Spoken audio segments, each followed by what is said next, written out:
Welcome to Ecom Cowboy. This is D2C's daily show brought to you by Seguno and Postscript and AMP. And it is Friday, ladies and gentlemen, February 20th, 2026. And we are coming to you live from an undisclosed location in the beautiful hills of Austin, Texas. And we have got a jam-packed show for you today. Google's Pomelli has released a new feature called Photoshoot, and your brand's photo shoots are now free as long as you live inside of the United States and Canada and New Zealand and maybe a few other places. We're going to dig into it. Did icon.com shut down? The controversial, apparently, icon.com from a year ago. Did it shut down? We shall see. And we're also going to be reviewing some unhinged ads in addition to the hottest jobs in e-commerce on the internet, and the ever so smart Sarah Levinger and Phil Kiel shall be joining us. As always, I am joined by my partner in crime, Colin Doherty. Colin, get in here. Get in here, Colin Doherty. Oh, transition. I'm gonna start mixing it up. That was good. I like that. Thank you. Thank you. It brings a little interesting mix. Variety is the spice of life, my friend. I agree. I dig that. We are coming up on one of our most popular segments of the week here. I have been excited about it, and we have got a banger 5 jobs to review here. I am talking about the one and only Hot Jobs. Caliente. This first one comes to us from friend of the show, Cody Whittick. And yes, I mean Kynship, growth strategist, now available at Kynship. And Cody went at length about what this position is and is not on X this week. He said, we're hiring a growth strategist at Kynship, but let me be real. Be real, Cody. Let me be real what this role actually is. It's not what most agencies are hiring for. We don't need someone to manage ads. Here's what makes this role different. You're going to start with the business, not the ad account, financial models. You'll run meta at scale with cost controls. We're talking 1 million plus per month budgets, no boosted posts, etc. You're going to build offers. You're going to become the strategic partner clients imagine operating with. C-level operations. I'm intrigued, Cody. What you won't be doing, building forecasts from scratch, launching ads manually, or coordinating creative production. If this is you or someone you know, drop a comment or DM me. Colin, your thoughts on working with the Cody Whittick at Kynship? Huge opportunity here. Cody's a beast. I mean, Kynship's been around for a while now. They've been rocking and rolling, and you have a huge opportunity here. They work on some really incredible accounts, and you have the opportunity to basically be fly on the wall inside of those accounts and also be kind of advising those accounts as well. This is massive. I mean, slide on in there, folks. Slide in there. Slide in Cody's DMs. I may have already set somebody up with this role yesterday. No, you did? I already did. I was like, you need to talk ASAP. So I can neither confirm nor deny if I did the same thing. I cannot. That was quick. I cannot give any official recommendations, but that may have happened on my side as well. So slide in Cody's DMs. Hey, the great thing about knowing the guy who's going to be hiring the person, you can slide right in there. He is inviting. Get in there, ladies and gentlemen. Next position, e-commerce manager at Salt and Stone. And Ari Murray tweeted about this earlier this week. You will be reporting directly to her. Ari, formerly of Workweek, or maybe she's still at Workweek in some capacity. I am not sure. But nevertheless, a baller in our space. And Taylor Holiday recently had this to say about Ari. He said, shout out to Ari at Ari Happywick. You are a true force of nature. It is so rare to see a leader come into an organization, he's talking about Salt and Stone, with as much force of impact as you have. Incredible to watch. What do you think about this one? You excited about this one? Somebody's going to get a great opportunity working underneath Ari at Salt and Stone. Yeah, also an incredible brand as well. Please, whoever gets this role, I'll send you my address because my fiance keeps ordering so much of this, and it's just hemorrhaging my bank account at this point. So whenever somebody gets hired, please let me know because the brand's incredible. I'll basically steal her stuff and I'll use it. It's unbelievable. It is truly a really exceptional product. Whoever you connected to Cody for Kynship, you should have done it for Salt and Stone, and then I you know. could have baked that into the contract. Hey, I am the agent here, and part of this deal is me and my fiance get free product Monthly, just deliveries. monthly. Monthly. Yeah. This next one, you are going to dig this. I think Yeah. that you will dig this. Okay. This third one, let's move to this next one, Carson. Head of Duolingo Store Ooh. Consumer Products by Duolingo. Colin, this is their first ever e-commerce hire. First ever. Okay. And they are going to drop a few dollars on whoever this person is. I think the upward kind of range here, we're looking at about 230K. So Yeah, I mean, should be. this is going to be an important hire, and you're going to be the first inside of the company in total to own e-commerce. I know you've been bashing Duolingo a little bit lately. I mean, you've been down on them, but Yeah. this sounds like an awesome opportunity to me. Yeah, this sounds like a huge headache to me. Why? Why? This sounds it's a really I don't want to, bash on them too much, but being the first one to basically spin up everything inside of an org this big is going to be a logistical nightmare cutting through the red tape of everything. Yeah, it should be 230 bands. It should probably be 300 bands. And those RSUs better be a flowing because I would say a very rare L take for you. Very rare. So few L's on your side fine. of the It's street okay. here. But hey, somebody's got to be the first. Somebody Exactly. in there and be the pioneer. Yeah. And exciting. It's a good story for the resume. Never Yeah. less.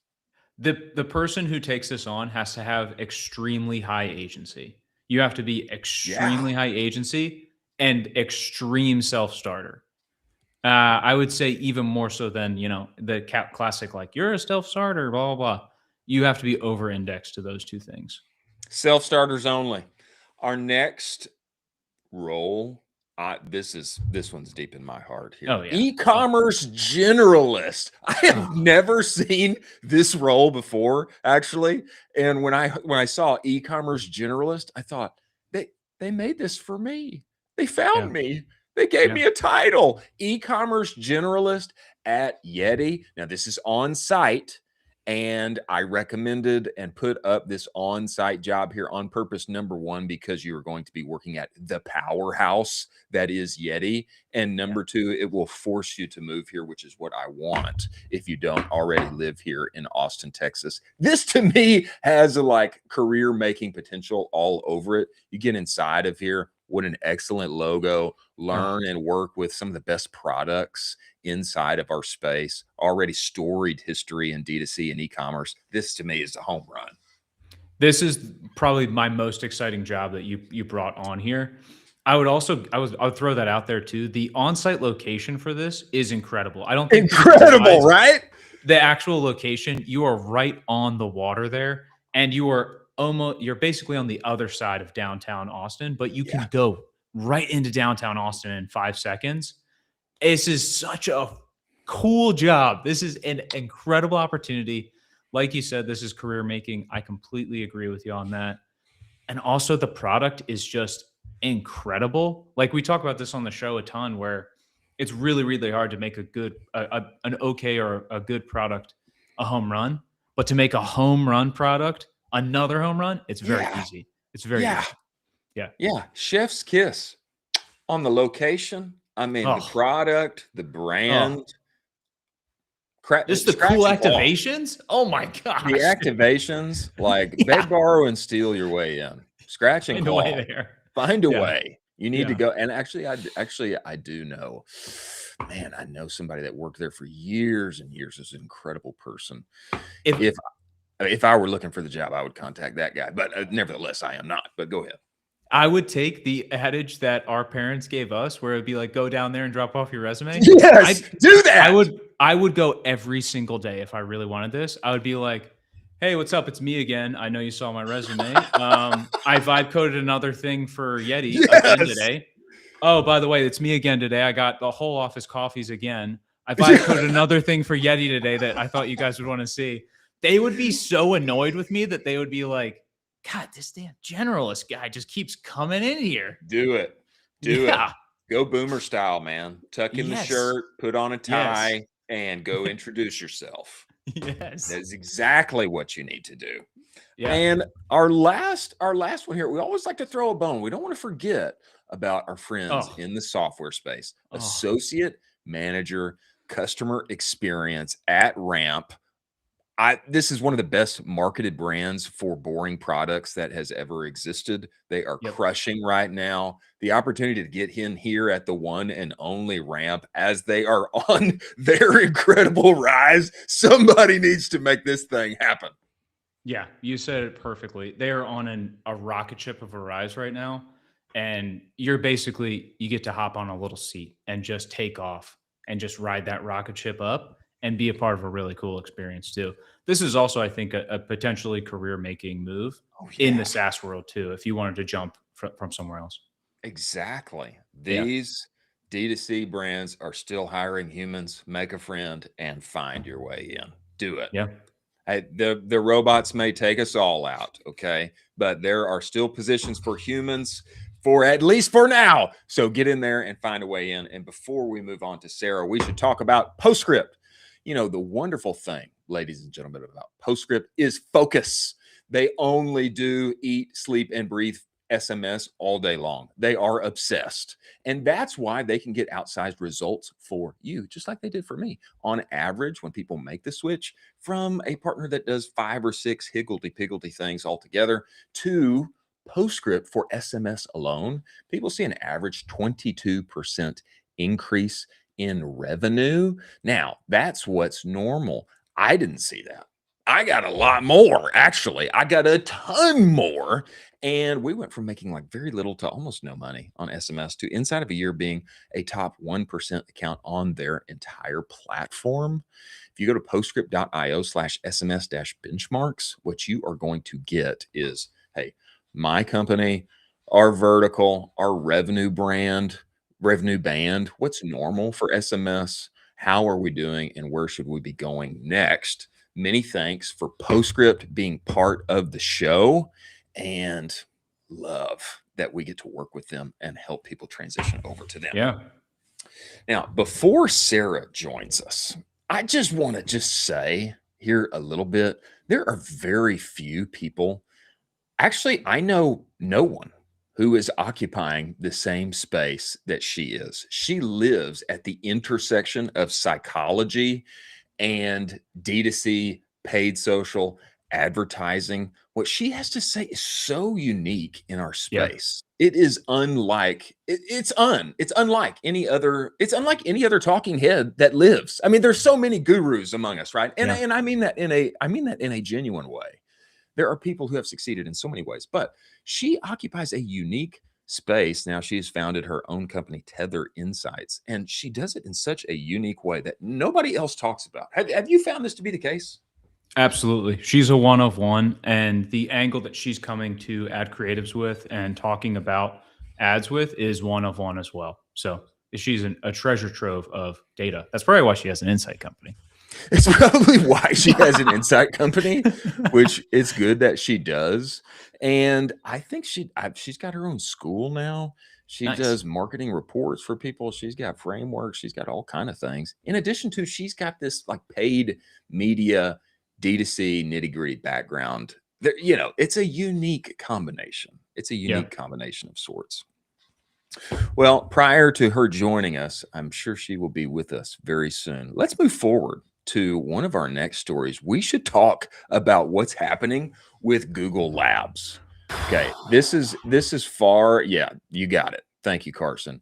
This Google Labs, Pomelli by Google Labs, this tool has been out, but they have released a Photoshoot launch that is absolutely free of charge, and the internet is blowing up about it. Okay, this was actually counseled by, worked together with Ashwin Schwinnebago. Okay, that was a flex on all of us when we found that out. Do you have that one, Carson? Pull that one up here next if you do. Yeah, he just had a little flex on us, worked with the Oh my team gosh. on this, excited to see this launch. You know, just a little bit of a flex on all of us. Good on you, Ashwin. And then Jamie Gannon, show us what Jamie had to say about it here next. Yeah, got early access to this a few days ago. It is insane. Paste in website, extracts your brand DNA, generate realistic images in less than 10 seconds, create editable animated ads in one click. By far the closest we have seen to a one-shot for ads and e-com. Colin, what do you think about this? You got the chance to play around with this at all? I mean, this is just unbelievable. I don't know if you saw the total numbers that original tweet did. 17.5 million views. Seriously? It was posted yesterday. People are losing their minds about this, and it's super shareable too because it's absolutely free. It's like, hey, this is unbelievable. I just tried this out. You need to try this. Here's a link. And so this sharing viral moment is happening right now with Google Labs. I mean, it's just unbelievable how good it is too. Now you have an e-com brand photo shoot in your pocket. Number one, obviously, this is big savings for Huge. a lot of our founders on the brand side, especially those who are just getting off the ground. I just Yeah. spoke with a friend of mine. She launched her brand a few months ago. And that initial expense for getting product, okay, getting it off the ground, getting it over here. Okay, now she needs to go and do a photo shoot. Oh, they didn't get some of the assets they wanted. So now they need to go back and do it again. Okay, that is very substantial. It's substantial, especially when you're just hoping to like break even and or make a few bucks the first few months. Okay. Mm. This is a lifesaver in that regard. It's a Yeah. lifesaver. And time saver too. So imagine the old way of doing it where your manufacturer would basically build a sample, have a product, then generate all of that stuff. They would then ship that to you. That takes a couple weeks to get to you.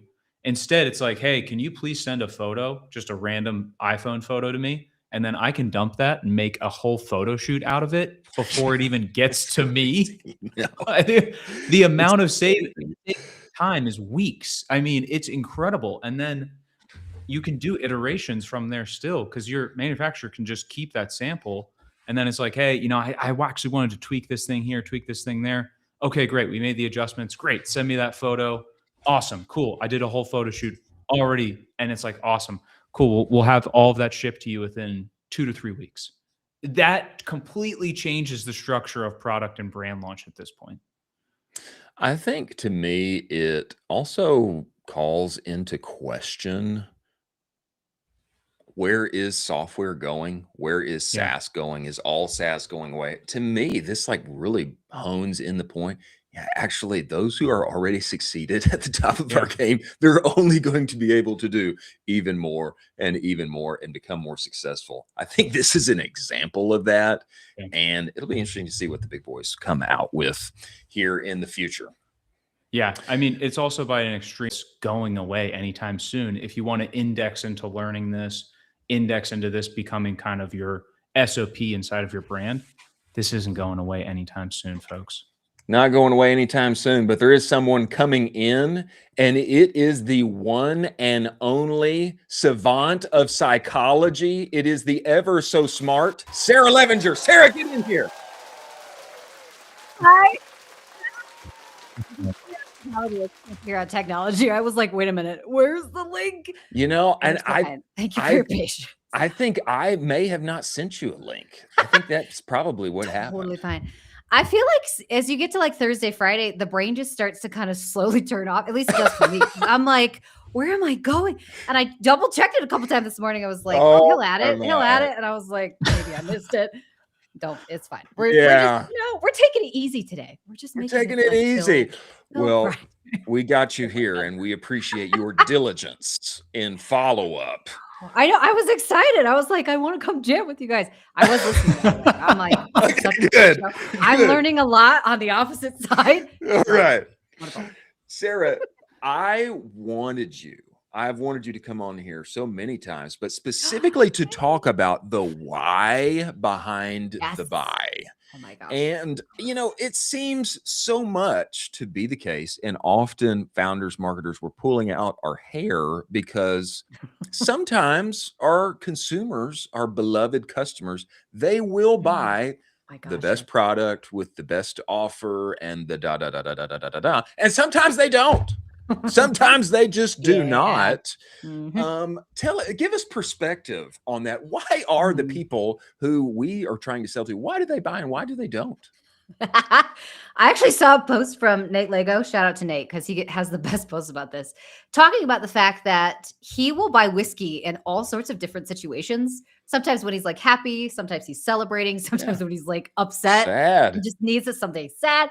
And it's interesting because I think we kind of forget this a lot as marketers is we love those pain points because it gives us direction. It's like, I know what their problem is. I can actually build marketing around this. But then we forget that those pain points don't show up in the same situations every single time.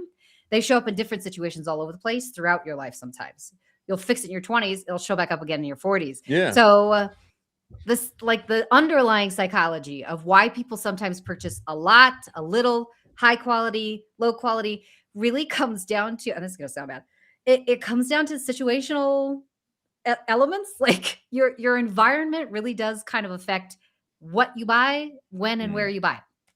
So yeah, a lot of this is kind of random, but there's lots of pieces that we can control as marketers. So that doesn't encourage me, Sarah. Does not encourage me. Honest. I'm here to tell you the truth. So this is random. Yeah, so there's situational random layers here. There's emotional layers that don't necessarily make sense logically, but there are things that play emotionally that cause us to take the leap or not. And it seems like as marketers, founders, etc., what we have to do is we've got to gamify that. We've got to strategize the entire thing. Where are our customers? What are they thinking? What are they feeling? Where are they coming from socioeconomically in their life, their personas, etc., and just try to dig in and figure it out. Yep. Digging in is interesting too, because I feel like marketers like to default these days to the computer, trying to figure that out. And I don't love that. Because the AI that we have these days is great, super helpful sometimes, but also is built on getting you the averages of the averages. Yeah. So you're going to get right smack dab in the middle of that bell curve. Any question you ask it, it'll bring back an average answer, which I kind of hate because if I'm doing deep research on customers or understanding pain points, or even better, understanding like the deeper underlying things that people are struggling with, I can't get it from a computer who's mimicking emotion. I see. That's hard. Boy, that's an interesting point you bring up. That is interesting. I love AI. Like, don't get me wrong. Sarah uses AI every single day. I'm trying to decide if I want to buy a Mac Mini and go mess around with Claude for a little bit. But in general, these days, I would so much rather go after lived experiences. So the research I'm doing is almost defaulting back to like foundational research. Wow. So I want to run more focus groups. That sounds weird, but I'm like, let's go back to the 60s when the only way to get in touch with a customer was to bring them all in one room and be like, what do you guys do? What do you think? How do you think about it? I want to talk to you as a person, because Claude has given me the most generic answers. And I'm like, I don't think that's right. Like, I think what you're telling me is the boring answer. I need the weird one, because there's no way I can stand out as a brand or as like a marketer without understanding the outlier pieces of data that don't happen very often. So that's interesting perspective. Wow. Sarah, I have to confess, I was using your principles and frameworks when I was messing around with a brand as well. And I would basically take your frameworks and principles and I would use those as an ad set. So I would create and generate usually 5 to 8 ads from a single principle that you talked about, and then the ad sets that are broken out. So I have the follow-up question to you is, are there any principles or frameworks founders should tackle when it's regarding psychology for specific ad creative? Yes. And I will say it's nothing, none of the stuff that you hear everybody talking about on Twitter is what you should focus on. Oh, that's shots fired. Spicy. Apologies to everybody. I love all my coworkers and all of my peers in the group. I'm so sorry, everybody. I apologize in advance, but it's true. So the interesting part is I came up in the industry in like I think it was like 2019, like right before COVID hit. Yeah. Started posting a bunch on Twitter, just one, because I was trying to learn. I was like, who can I connect with in this industry? Because I'm just getting over here. Started posting all of the psychology. And the interesting part was, as soon as AI came in, I noticed I had like 100 competitors overnight. Everybody was like, you need to use more psychology. But what they were sharing was coming from AI mostly, with the exception of a few. And so a lot of what I was hearing was similar. You need to use heuristics. You need to use more emotion. You need to get super, deep into the subconscious, but nobody was telling us how, right? Like, what does that mean? That more subconscious, what is that? So I went through and did a bunch of work in 2023, 2024 to try and figure out, one, what is AI actually good at? And how can I use this to actually dig deeper into that psychology piece? So I went through a ton of studies and basically pulled out 3 different concepts that help me understand not just what people feel, but how they talk about it while they feel it, if that makes sense. Oh, yeah. And I did that because we all know as marketers, like, you need to use customer language. You have to go to the reviews, pull out the real words that they're using, and then put them in your ads. That's like high level. There's like 15 levels beneath that, though, that you could get really, really serious with if you wanted to. So because AI is large language model, or linguistic language models in general, I would say, they're built to like deconstruct language. They're not great at numbers. So you'll notice anytime you put a spreadsheet in there, it's going to change like 15 different numbers and come back with something that's like, that doesn't make any sense. Go check that again. It doesn't typically do that with language, though, because it's reading words, really good at vocabulary, languages, and sentence structures. So I use AI to pull out the deeper emotions that people talk about in their sentences, in the reviews, and all these different customer pieces of data. And I do that because I'm trying to get down to the core of not just what you said, but what you meant when you said that. Got it. Now that's weird human psychology. It's so interesting, and it provides a lot of data and direction. And any I'll just say for myself, I won't speak for men generally, but I have learned in my 14 or 15 years with my beloved spouse that sometimes what she says, I'm not exactly getting what she means. I'm getting caught up in the actual words that came out, but there's a feeling, a meaning underneath them. That's like the actual message. Yes. So what you're talking about is subtext. So that's what I'm trying to get to. Subtext comes down to, I'm going to communicate something to you, and you need to pay attention to the way I'm saying it, not what I'm saying. The way I'm saying it, so that you can hear what I'm trying to actually tell you, which I give this example a lot. I could come in with my husband and say, like, do you take the trash out? Like, oh, that would be so great if you could do that. I'm so sorry that I forgot this morning. Could you take that out? Or I could say, why did you not take the trash out? Like, what is going on? I told you 5 times to do this. What is wrong with you? Right? Yes. Subtext is very different there. First one is very much like, I totally forgot about this. Like, can you help me out with that? Second one is like, you're dumb, is what I'm telling him. You are an idiot. Why have you not solved this yet? Yeah. So, and it's interesting because people will write their subtext. You can hear almost the inflections by the way that they choose to word things. Yeah. So, and I get nervous about this because a lot of the internet is starting to turn into AI, what's the word? Like coded, right? Yeah. So people are taking what they usually say, throwing it into Gemini, and then taking whatever Gemini puts out and putting it on Reddit instead of typing out their whole thread on Reddit. We're going to run into a problem here pretty soon where you can't get access to real, like actual human driven responses because it's going to all be put through AI. And I'm like, focus groups. Okay. So we have to go back to focus groups. Back to the basics. Yeah. So jumping off of that, I mean, you talked a little bit about reviews as well. What are some ways that you're actually ingesting some of that customer data other than reviews? I mean, you just touched on focus groups too, but are there any other avenues where you're like, I'm so shocked that brands are not doing this? Yes. Surveys, but surveys done right. Okay. Because Sarah has opinions, obviously. I have thoughts on a lot of things. Surveys in general, I think, are somewhat used correctly, but the issue that we have with them is we take it at face value. So we typically run surveys in D2C after you purchase. This is like a big piece of where they sit. The only other place that I've seen surveys is like quizzes where we try and help them decide, is this the right product for you? When it comes to post-purchase surveys, though, we always want to ask them what they thought of us. So it's like, what did you like about our product? What did you like about our website? Like, tell me I'm pretty kind of thing. Right. And I'm like, That's awesome. I don't need to know what you thought about me, because clearly you thought good enough of us to go buy a product. Yeah. What I do need to know, though, is things like what almost stopped you, who was involved in this product purchase today. I want to know, where were you when you purchased this? Which environment were you in? Were you on your couch? Were you at work? Were you in your car? That sounds weird to get that data, but I want to know specifically, what is it that's causing people to purchase from us from an environment standpoint?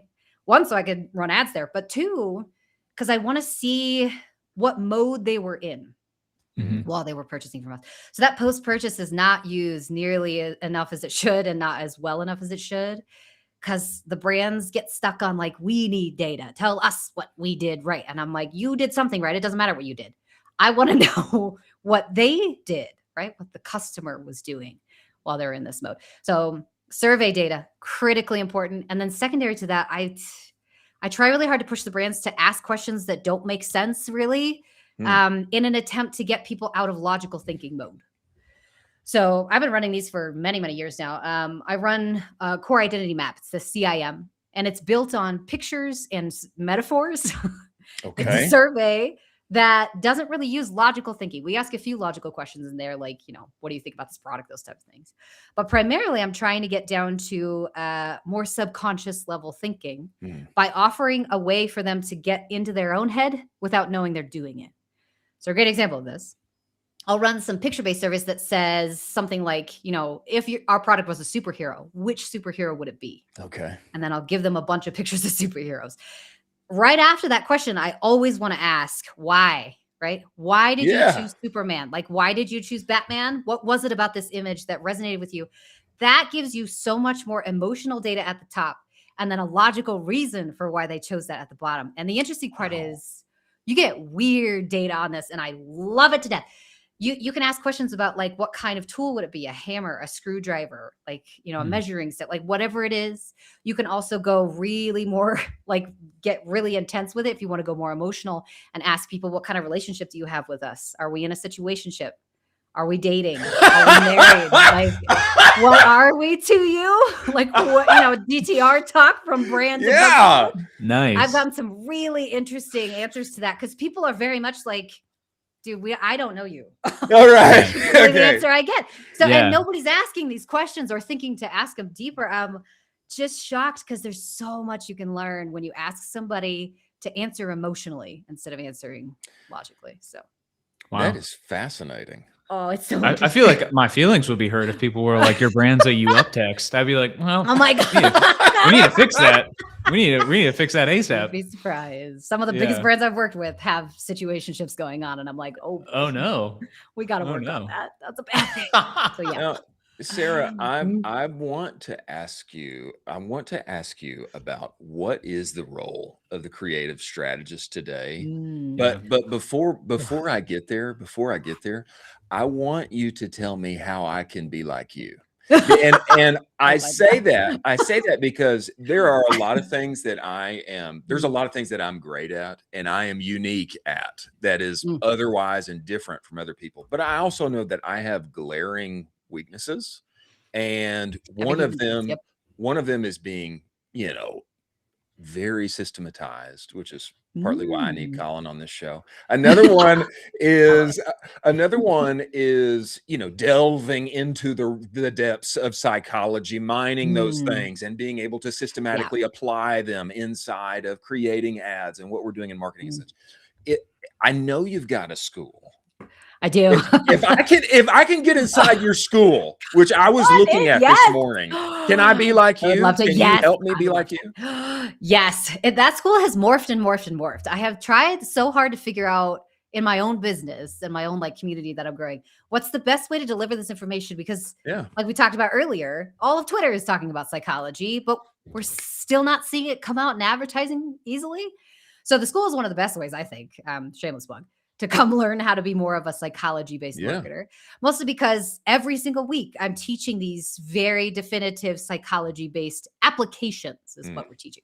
So for instance, last week we went over how to use Maslow's hierarchy to charge higher prices for your product. I want to do that. Yeah, it was a fascinating, like I went down a rabbit hole. A couple weeks ago, we shared a bunch on, I guess this week, we actually did one on how to use Pavlov's like theory of classical conditioning.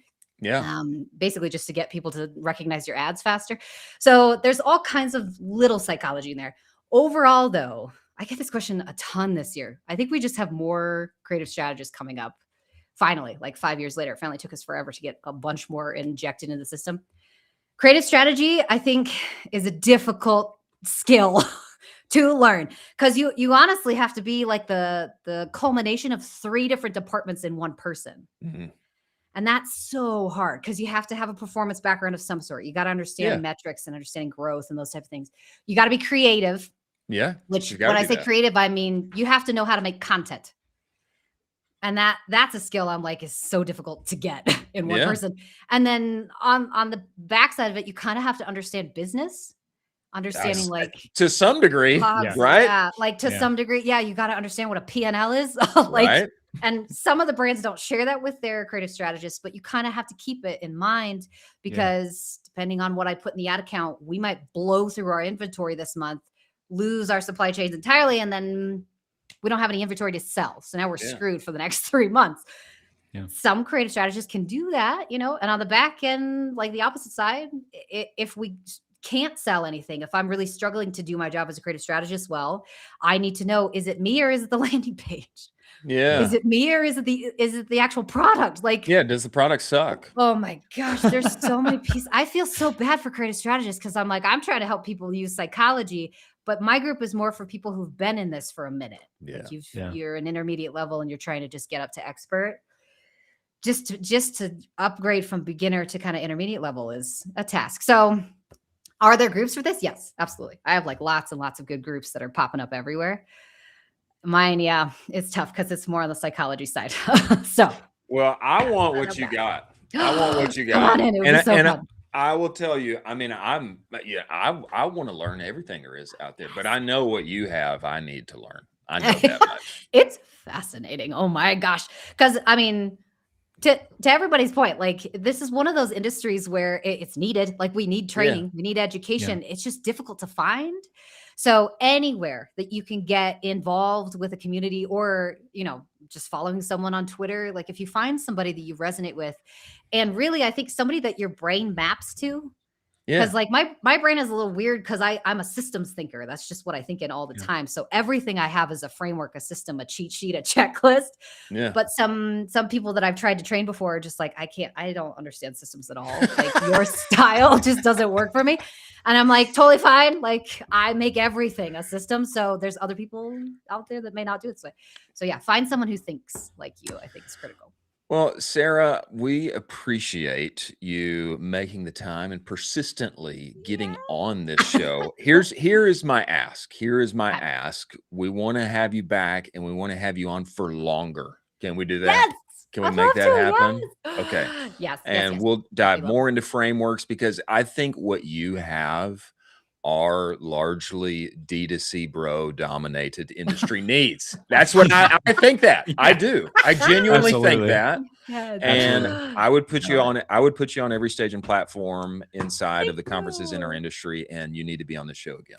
So thank you. I would love to come back. Thank you guys for having me. This was lovely. Thank you, Sarah. Appreciate it. The ever so smart Sarah Levinger. Wow.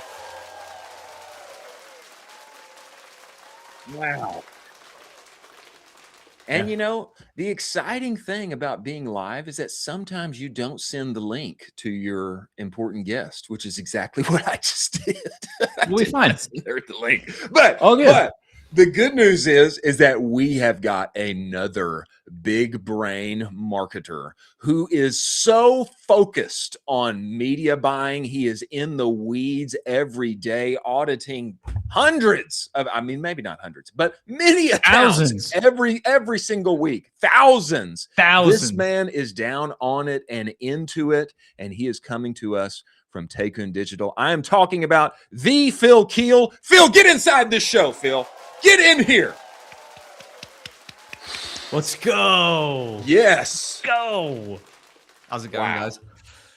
Phil, brother, I have been following you. I've been watching your content on Twitter. I do have to say I am a big fan of the accent. I think you and I were related somewhere back there. You know, I know my accent sounds different now, but somewhere back there, I think that we're related. Man, I really appreciate you coming on the show. I'd love to just open this time, particularly because I'm very interested. I've been helping a friend over the past year who has a health and wellness brand. And you have talked a lot about the meta tax that is now being placed on health and wellness brands.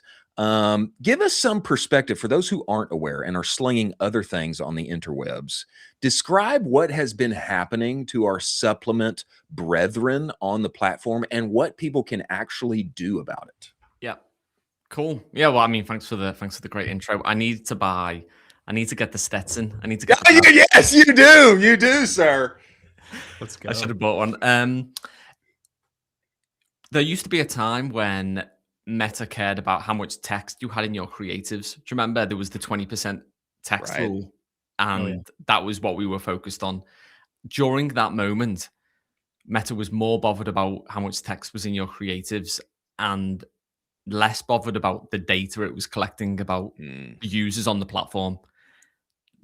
That's flipped on its head now. Meta doesn't care about your creative as much. There's a lot less ad rejections, we personally see, but Meta doesn't want to collect as much information about its users anymore for legal reasons, I presume. Yeah.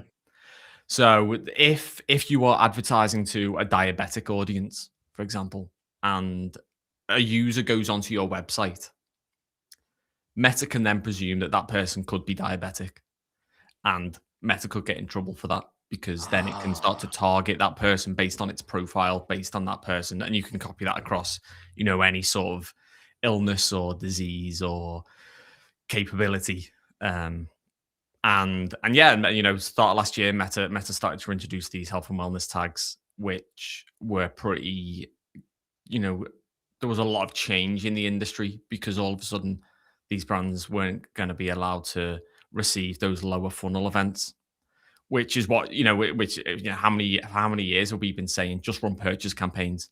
Yeah. And then all of a sudden it's like, you can't do that anymore. So what we're going to do, run traffic campaigns, and we're doing like 5 million a month in spend or something, you know, that's just, it's crazy. So yeah, these things came in, and it's a bit of a sliding scale, how bad you are flagged or tagged or restricted. And yeah, we've had a sort of a crazy 12 months. The last 6 months have been really strong. The real headache was at the start when we had to make these changes. Yeah. Well, I've talked to a number of friends inside of supplement health and wellness space, and I heard pretty consistently, and I guess I've heard this even outside of this industry, but I've heard, man, our CPMs doubled. I mean, I have heard that, you know, last year, 2025, CPMs doubled, and we struggled the entire year to get our hands around wrestling this enigma of what to do. I know that other people inside our industry, bright people who are very successful, would also say, brother, CPMs don't matter a lick. They don't matter at all. Why are you even paying attention to that? But maybe they're not also, you know, the owner of a brand whose CPMs doubled. And, you know, I mean, the math does have to work. What would you say to a situation like that? And you know, in contrast to other voices, CPMs don't matter at all. Is that your take, or do you think otherwise? The only people who say CPMs don't matter are the people who have favorable CPMs. All right. It's a great take. It's fair enough. So there are people out there who are advertising with $150, $250 CPMs, and they aren't saying CPMs don't matter. because they can't. In between me looking at this topic, from the show notes and coming on this call, I had an audit in the past half an hour, 30 minutes ago, where someone showed up their ad account on the call with me and they were like $150 CPMs. Yeah. In between this topic coming to me and That's coming on this crazy. call, it came up in the last 30 minutes. And I had, I'm a big metaphor guy. It's like saying to a restaurateur that the rent you pay doesn't matter. Yeah. If the rent that increases, just make better food, have better margin. It doesn't matter. Of course, it matters. Yeah. So yeah, it does. And I was working with a really smart guy maybe like 5-6 years ago. He went on to sell his business for multiple 7 figures, and he was an operator. He was like running the business, and he was smart enough to run the ad account. Exited, made his book, and he was straight in there. Like, CPMs do matter, because if they drop, my performance improves, my profitability improves without anything else changing. So yeah, I mean, they do matter, because if you're on the wrong side of it, Oof. you dealt a bad hand. Yeah. Wow. Are you like thinking about this? I know that when this first dropped, a lot of folks were talking about basically doing custom conversion events as the band-aid approach to fix this. And I don't know if that's still the case, but is there a tactical way that you talk to brands through this where it's like, okay, this sucks. I'm sorry this happens. You just know you're not alone. And or we also have kind of a workaround method for this that we're trying to deploy. Yeah, I mean, one benefit was that because it all happened so quickly in the space of a few months, and it happened to most people all at the same time, there was so much information out there. And it we talk about like the community in the space and Twitter and Slack, and there's so much good work and bad work that goes on in the community and hot takes and whatnot. But that was really one of the good things, is the knowledge of this went from 0 to 100 really quickly. Mm-hmm. And yeah, the ideas around custom events, and I've seen people using like Donate, which is a standard event, and like optimizing towards that, even though you're running purchase, which is really it's awesome. I mean, it's a solution that someone's thought of and tried. I mean, did that work?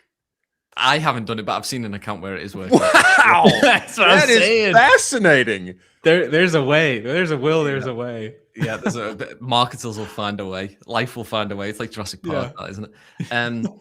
The solution that we've used a few times and we've seen really work is that CAPI only, and so you're not firing the browser event, you're just firing conversions API, and you want purchase, because that's why Meta as a platform works, because we all use these. We're all standing in a row using these standard events.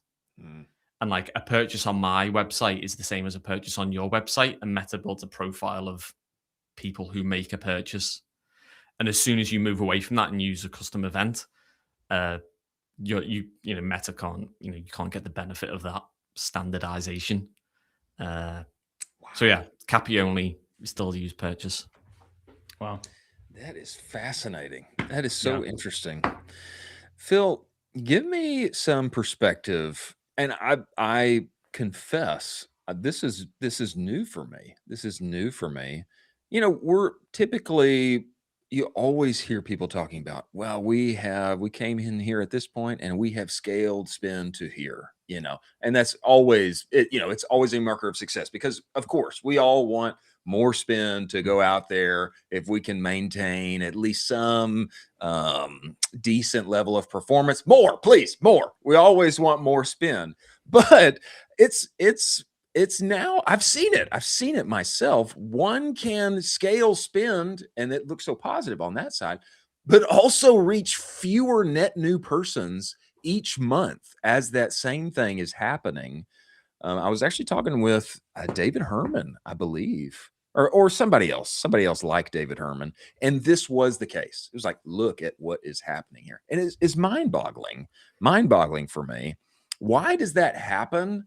And how does creative sameness or creative diversity either matter or not matter in that kind of situation? So it happens because, and it happens more often than not, and it can happen over such a slow period of time that brands don't notice. It's like I call it like the slow death of a brand. Oof. You know, imagine like a bricks and mortar store, and every day you get one less people comes through the front door. Trying to say that in a better way, and then you don't notice it at first. Mm-hmm. And over the course of 12 months, 24 months, you've got less, you're in a really bad place. Your organic following is slowing and dropping because people don't follow it. Your email list is getting smaller because of unsubscribes. Right. And you don't notice it. And the real issue is you can go from one Black Friday to another. And then that's when you notice it. Oh. Because your in-market audience is a lot smaller, your awareness is a lot smaller, your SMS list is smaller. Yeah. And that's when it can kind of creep up. It happens because the ad account can get greedy with retargeting, and you can see it in your frequency. So your CPM could go up, your frequency could go up, and then CPM times frequency is CPMR. So cost, and if it's $50 to reach 1,000 people, and then over the course of a few months, it's $100 to reach 1,000 people. You've essentially got to spend double to reach the same number of people, and it can keep going. It can be like $300, $350. My. And then it's just a numbers game. People coming through the front door is a really important metric to think about. And the solutions. Okay, so what's the solution? CPM is always going to go up, so there's only so much we can do with that. You can control frequency with exclusions and consolidation. Yeah. And then that's the ad account fix. You kind of want to get those foundations sorted, and then it becomes everything else. Product diversity, speaking to different persona, with the marketing bit, like what Sarah was just talking about, like the good you want to focus on.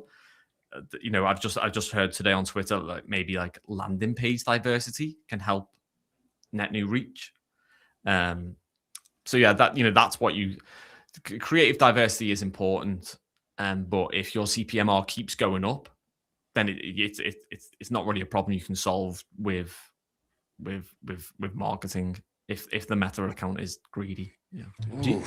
Do you have a hard and fast rule with that? With this is doubled, we really need to look at this, or is it kind of something you're just trying to feel out, or is it like, hey, this has gone up 33% in X time window, this is red flag alert, we need to talk about this? No, I don't know. No, there is, and it's because it's so relevant to each ad account. Like CPM is so relevant to an ad account frequency. Some brands will want a high frequency because you're selling them a $5,000 bathtub. You need to keep serving. That's true. Just one time works. Well, I'll buy that. Don't worry about it. It's really a benchmark against where you were. And it's really helpful to think about it when you're looking at like 12-month forecasts. So and that's why I talk about Black Friday so often, because, okay, we did 10 million this Q4. We want to do 20 million next Q4. Well, are we going to double the number of people in our funnel? Are we going to double our email list? Like it all becomes, it's just a numbers game at that point. You can't generate 20 million from the same size audience, realistically. Yeah. And if your CPMR stays flat, okay, then we need to spend twice as much. If your CPMR increases, you're going to need a bigger bank. I need a bigger wallet. Yeah. Oof. I think we could all do with a bigger bank and a bigger wallet. And a bigger hat as well. Bigger hat as well. Phil, tell me this. I know that you're in the weeds. You're seeing so many accounts on a daily basis. There's got to be some themes, some consistencies. Yeah. Of course, there's consistencies on good practices, but there's got to be some consistent bad practices, things that you see regularly. Yeah. They're like, yep, there it is again. There it is again. There it is again. What are some of those? And have they changed? Was it something different last year that you're seeing now this year? What do you see when you look at all these accounts? The things they're not really changing, no, and they haven't done for a very long time. If I think about when I was doing audits like 10, 12 years ago, a lot of them were very similar. It was like view through attribution, poor exclusions, too much activity for the budget is probably the biggest red flag. And it's something that I see quite a lot, is because there's so much excellent content out there, like this show. All right, there we go, Phil. There's so much excellent content out there, but brands can pick up a tip from someone else who's 10 times the size of them. Yeah. And follow that advice. And if you can't afford their CAC, should you really be following their, you can follow their advice, but should you be doing exactly what they're doing? Like, we're working with brands who are aiming for like a 0.7x ROAS. And they're behaving in a way that works towards that. And if you're a brand new brand that was set up 3 months ago, you probably can't afford that. And so often we do audits, and it's like they're too active in the account for their spend, and they're doing too much. Yeah. Sometimes being too active is a real problem. I mean, I find it hard, of course, for myself, but especially with some of my other ad buying brethren.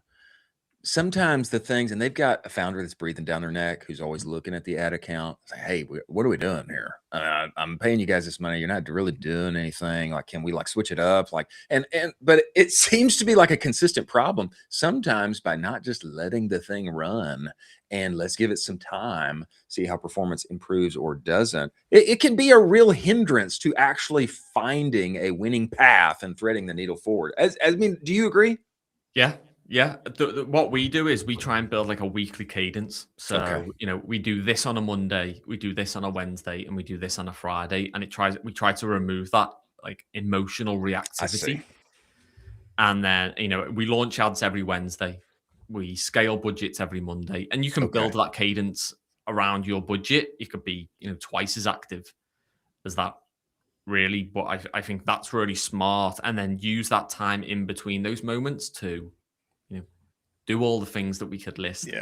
Work on the offer, outreach, DM, affiliates or creators, or just get busy outside of the account. And then when it comes back to the ad account, you've got all this extra stuff that you've done to support the work. You almost seem like a calming hand to brands, where you're kind of like a brand therapist, where it's like, hey, let's meet next Thursday about this. We're gonna be okay. I want you to focus on the rest of the stuff you talked about today in this meeting. We'll talk about ads next Thursday.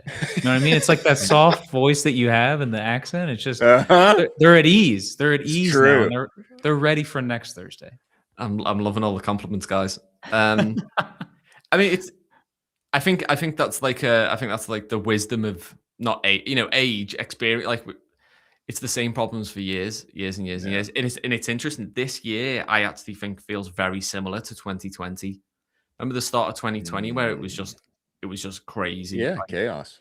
And my calendar for speaking to brands is very similar to what it was like at the start of 2020. Really? Like, very active. Yeah, there's so much buzz, so much hype. I mean, maybe we're just at like riding the AI wave now. That maybe that, like, that's probably the biggest thing that's happened. Maybe we're 12 months behind Trump. This is completely off tangent to where this topic, but yeah, it's an interesting moment. I'm interested to see what will happen now that the Supreme Court has labeled the Trump tariffs as illegal. I don't know if we'll have like a mini boom. I don't know, but it is more chaos for sure. Yeah. It was good. That was, I mean, last year was really crazy. There was so much happening with the tariffs, obviously the health and wellness that we've already spoken about, like AI. It was like every week was something else happening. Yeah, it's wild. Well, Phil, we really appreciate you making the time and coming on the show. When you come again, and I would like you to come again, will you come again, Phil? Yes. Okay, good. We had to get that commitment on camera. Gotta lock you know what I'm saying? We got to lock that in, Colin. There is a brand I know, a beloved brand I know, and I'm very good friends with the founder, and they're addicted to view through attribution. I mean, it just can't get away from it, just cannot get away from it. But I would like your advice when we bring you back. And I'd love to hear your counsel. We've got the ad therapist here is what we have with Phil. New name. I'm going to take that. You take that. Yeah, I want to see that. I want to see that somewhere inside that Twitter profile. You take that. Yeah. Phil, we appreciate you making the time and coming on the show, my friend. And we look forward to having you again soon. Cheers, guys. Wow. Good.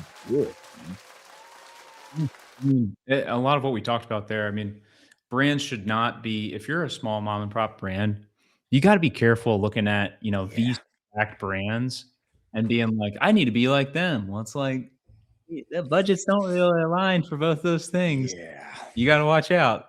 Yeah, you got to watch out. One mega successful brand doing one thing at one time does not neatly map onto 100%. Your situation. Every road that everyone's driving is different.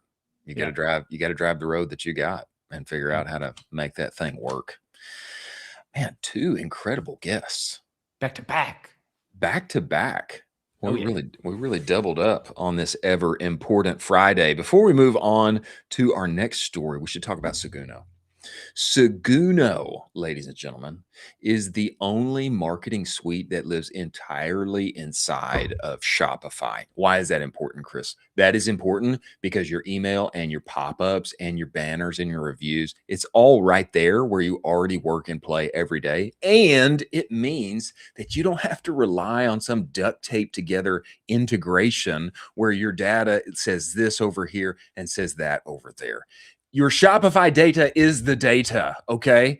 It's email 3.0, one-click automations, actual humans who are available to help you. Not going to send you to another partner. This thing was built for lean teams with big aspirations. If you don't have a full-time email marketer on your team, Seguno was built for you. And all of this that I just said, it's the reason why Seguno got 2024 Shopify Build App of the Year, okay? You go to Seguno.com. They will give you a free trial. Test drive that baby. If you tell them that Colin and I sent you, they'll give you a free 30-day trial. They'll extend that for you. Many thanks for Seguno being part of the show.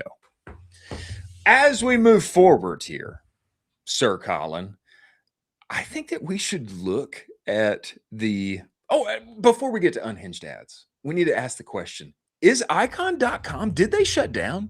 Is icon gone? Go to the website. It's hard to say. Show us the website here, Carson. Crazy. Yeah, you guys can see it. Authentication required. And then you need to enter some kind of information and you need to have access to the website. I tried to do a little digging this morning. I have not seen the founder post on LinkedIn. Kenan, I have not seen him post in a number of months. Okay. Yeah. I don't know what this means. This saddens me. Me because in my mind, I know they were controversial to some. I know there's, controversy around Icon. Maybe they promised something that ultimately the tool or the service didn't deliver. My view is that they were early. I mean, look at how quickly generative AI tools have developed over the past year. I mean, it's fascinating. There are things that we can do now that we literally could not do just a few months ago. And not just a few months ago, a few weeks ago. It looks like you at least cannot contact them if you're trying to through the website. I think this has been up for a few days, so I don't think it's like some kind of domain DNS error or something that nobody's aware of.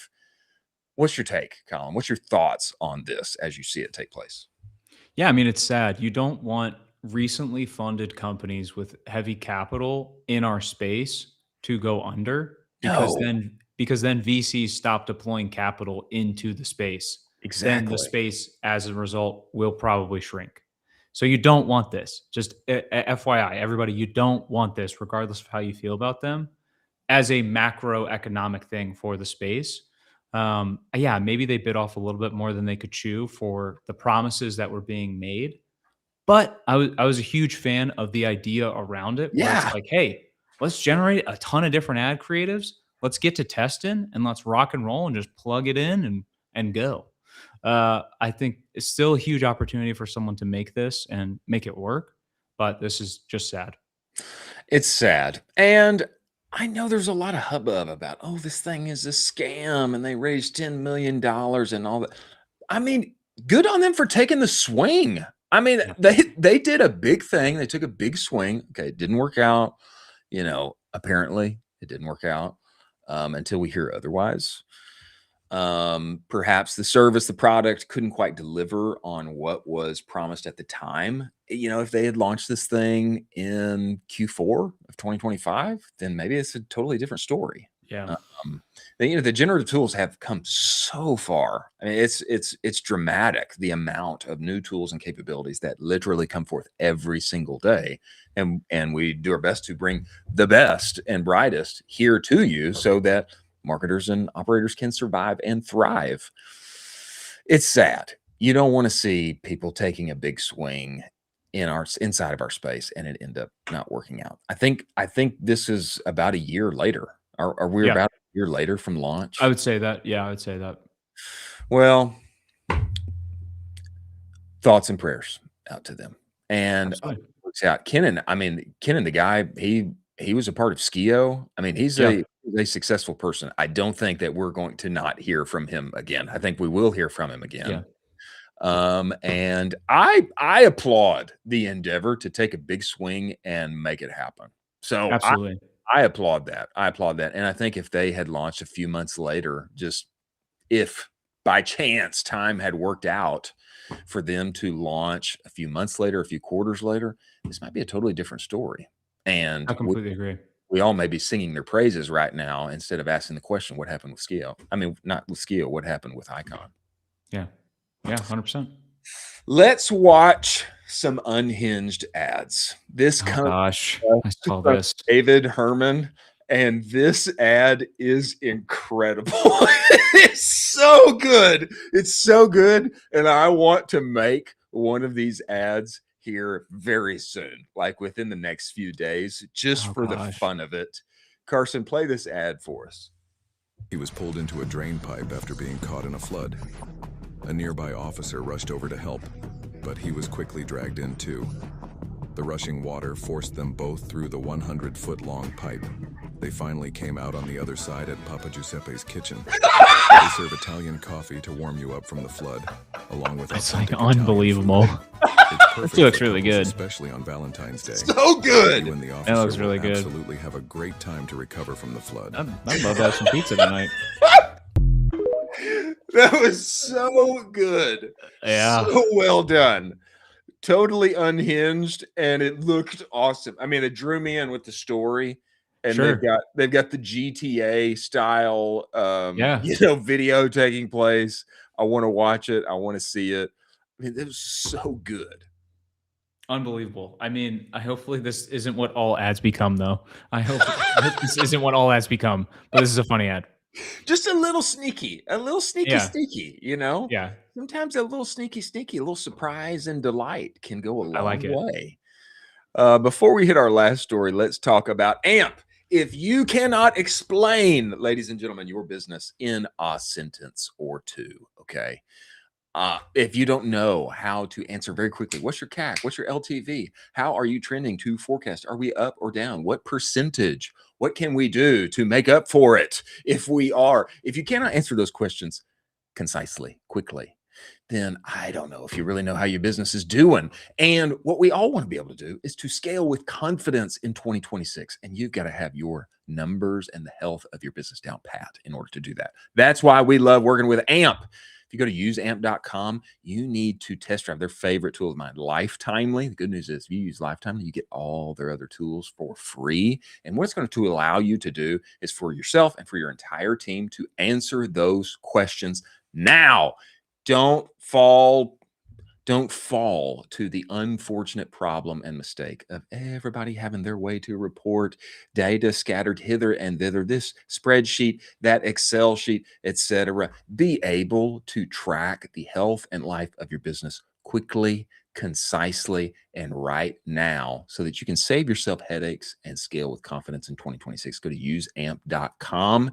Get on that platform. They're doing incredible things with their AI that's going to be rolled out in just a few days, where it is prompting you and not you prompting it. It's going to be dollars in profit inside of your pocket. Many thanks for AMP being part of the show. Last piece of advice. Before we send everybody off on this wonderful Friday, happy Friday to everyone, advice from the founder of IQ Bar, Will Neitz. I think is how we say that last name. Will says this: brighten anything, brighten everything. Brighter colors move more product. It's almost impossible to overdo brightness in our experience. Even if it verges on gaudy neon, it works. Brighten everything. You know, when I saw this week, I thought that is true. That is true. I need to brighten everything. Thumbnails, we need to use more highlighter orange. Everything needs to be brighter. Make it brighter so that it stands out. I agree. You're trying to stand out in the sea of craziness. Yeah. You gotta pull some tricks here, folks. I would push this a step farther. Let's chrome out everything. Let's chrome everything out. We should chrome out our mics. Exactly. Chrome mics. And do that. I'm thinking about it. We got to get some cool mics chromed out. I'm thinking we get chromed out hats, and there you go. You stop in the feed right there. You know, I have noticed that Barry Hot, the guy always has a purple microphone. And I'm like, every time I see that thing, I'm like, why is that thing purple? But I take notice of it every time. I do. Yeah. I do. Brighten everything. We need to get some orange mics in here. We need to get some neon yellow mics. I'm down. I'm super down. We should get crazy with it. Stand out in the feed, baby, or chrome it. Just chrome everything. I'm super down for that if you want to chrome out everything. Well, stay tuned, ladies and gentlemen, for V2 of the Ecom Cowboy Show. Many thanks to Seguno and Postscript and AMP for making this possible. Many thanks to Sarah and Phil for coming on here and giving us sage wisdom from what they do every day and in every way. And many thanks to you for tuning in. We shall be gone for the weekend, but do not fear. We will be back on Monday. Thank you for joining us. We will see you on the other side. Hook 'em.